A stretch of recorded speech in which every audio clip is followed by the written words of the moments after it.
Da so mi napisali, da bi me tudi njih prodali. Kako pa bi zaslužil z njimi? Gorica. Evo ga. To Rudi! Rudi, Vanca šlo.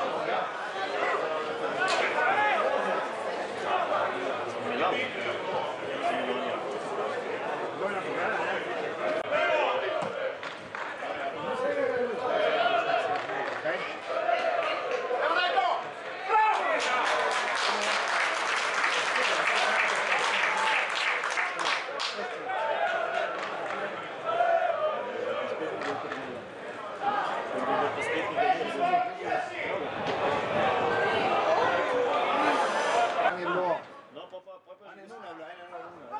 Ena je bila 0-0, pa je gospod Turk že spet narobe napisal.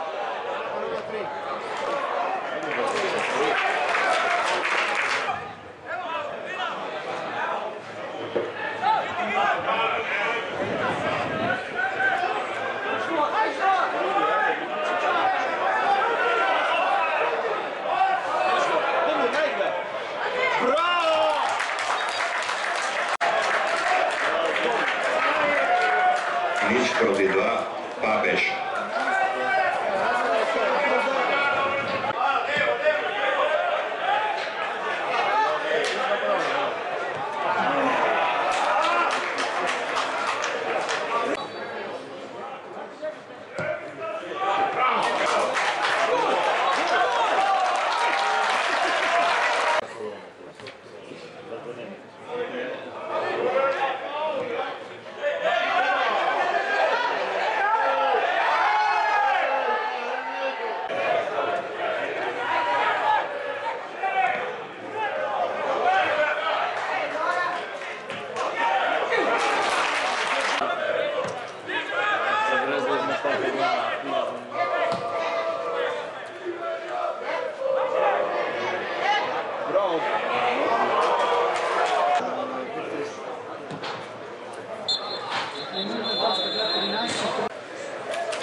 Pusti!